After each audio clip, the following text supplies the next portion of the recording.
Welcome to the 5-Year-Old and Me show.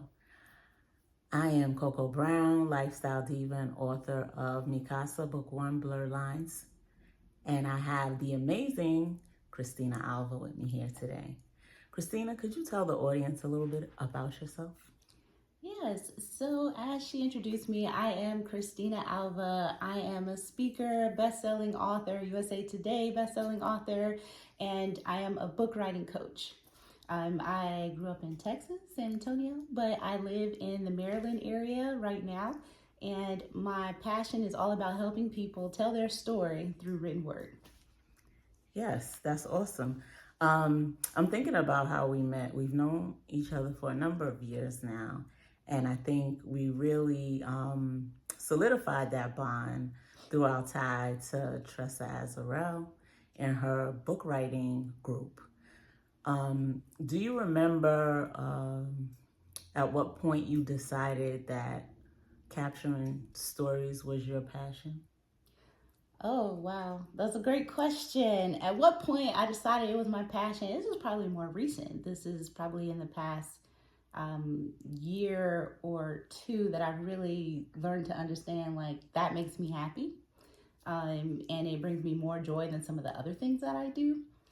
But I've always liked to write, but I think I've really come into understanding how much I like to write in the more current time. And your first book is? My first published book Yes. is Beyond the Job Description, How to Succeed in the Workplace, that I co-wrote with my sister. Okay, and how many books have you published so far? I have that I have written like my published books because I ghostwrite for others and help others and publish other people's. Your books. Okay, my books. I have 14 titles. Wow, that's amazing. And so you started in what year? I wrote my first book and published my first book in 2017. Okay, and now we're in 2024. You have all of those titles. You also have a fantasy fiction books. We're at book 2 or 3. We're published book 2. Okay. Book 3, I'm still working on. It's still in the production phase. And your pen name? It's Chris Burry. Okay. So, how did you decide on the genres? Were you interested in tapping into each of them? Is there one in particular that you're more passionate about? How did you decide where to start?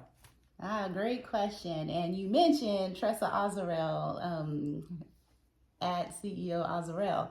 She was teaching how to write and publish like a pro at the time when I decided to write my first book. And I really wanted to write a historical fiction. That's what I wanted to write because I just have a bunch of movies that play out in my head. And I'm like, these will be great movies. Let me write the book.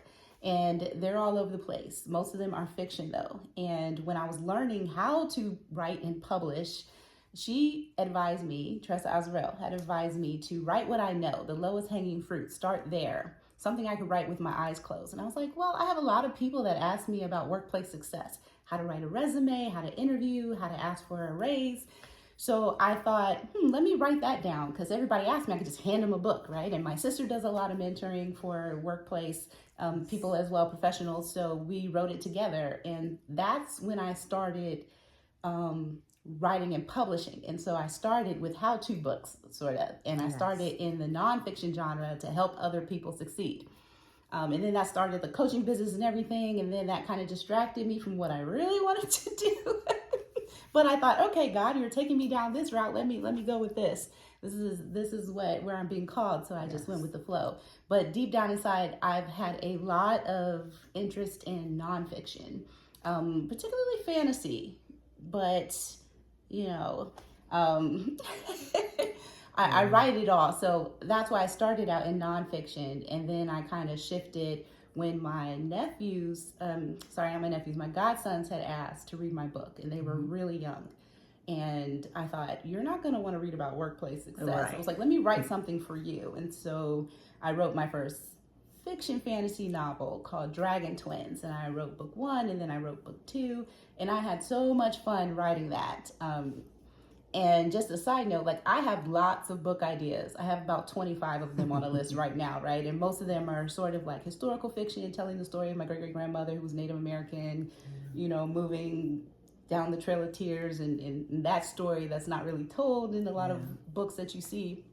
And other stories, I don't want to tell them all, but then I thought about dragons. I love dragons, and I thought, oh, let me write something, and then I just loved it, and now I have a whole lot more fantasy-based books inside of me that I'm going to be putting out as well under Chris Burry. So. That's good to know. The books are very intriguing. I love them both. So I look forward to the third book. So since this show is about the 5-year-old in you, did you know at 5 what you wanted to be? What did that look like when you were 5? Okay, great question. So 5 is like kindergarten, and I actually grew up overseas. So I was in Italy in kindergarten, and all I can remember was playing with dolls a lot, like head dolls, doing hair. My mom bought us a bunch of dolls, and I remember having rollers and trying to use hairspray. But that was not what I wanted to be. I think that's what I did, right? Right. My earliest memories of what I wanted to be would have been later, maybe around 7 years old. And I would play boss all the time in my house. How fitting. I have 2 sisters. I have a younger sister, and she was my secretary. And I wanted a planner, so I got a binder, and that was my planner. Nice. Nice. We had a word processor, and that was my computer. And then, I had a little desk, and I'd order my little sister around. Oh my I just knew I was the boss. What business didn't matter. Right. Wow, that's great. I wouldn't have thought that. But I can see you bossing your sister around, but that it goes back that far. Our personalities are established so young, and we kind of know what we're capable of, just based on those character traits that we had when we were 5. Okay. So a little older, you say you were 7. Yeah, just a little bit older. So, okay. So based on that, so you said you're a writing coach, you're an author, you're speaker. I also run a mastermind for entrepreneurs. Yes. Called Elite Level Minds. Yes. And you also are gainfully employed, right? Yes. Besides being a businesswoman. I do work in corporate America. Yes, I work in the area of technology, software developer. Which is awesome to see. Of course, women of color in STEM, right? That's part of STEM. Yeah, it's a STEM. Okay, thank you. And my degree is in mathematics, so I have a master's in math. Yeah, so it's awesome to see that you're creative, but also technically skilled too. So that's great. You have so many great qualities, Christina. Thank you. So now, I usually say, looking back at your 5-year-old self, what would you have done differently? But if we look the other way, do you think your 5-year-old self would be excited about what you're doing now? Oh, absolutely. I do think so. Because I knew I like bossing people around. I've always done that. I've always been kind of observant first, right? You walk in a room, you got to learn the people. You want to play a game, you got to learn the rules first, and I've always been that kind of a child. I've always loved to solve problems, and I do that daily, not only in my 9 to 5, but in helping others overcome challenges and write and publish books. The publishing industry has a lot of quirks in it, and even marketing, presents itself as a challenge, and the more puzzles I get to solve, the more fun I get to have. So I think my 5-year-old self would be very proud. And interestingly enough, about 5 years ago, we were going through some stuff, cleaning through, papers and stuff that my parents had. And I found a book I had written in the 1st grade. Wow. So this is not 5, it's like 6, right? I had written a book and submitted it at the primary school contest. So all elementary kids were competing, and I won 3rd place. Nice. At 6 years old. I wrote a story about a tomato that rode a skateboard. Oh my goodness. So I was writing back then, and I had forgotten all about it. That's awesome. That's something to bring up at your next speaking engagement. Traces back far. That's awesome. Okay. So we touched on how you think you are doing now. You're successful. That 5-year-old in you would be happy about that. Do you find that all of those positive traits from when you were 5, 7, 13 are exhibited now? Or do you find yourself throwing tantrums? I mean, where do you fall between those two? I'll admit, on how I acted back when and how I act now, I would say I was a little more shy back then. I say and do things now I wouldn't imagine myself saying or doing now. Almost, I had examples in my life of women who were strong, independent, and I think I was attracted to that, hence the boss lady. Yes. But the level at which I am doing it now, I don't think I would have imagined myself. Like, I always saw myself working for somebody else and having that corner office and telling people what to do and helping other people, being their voice.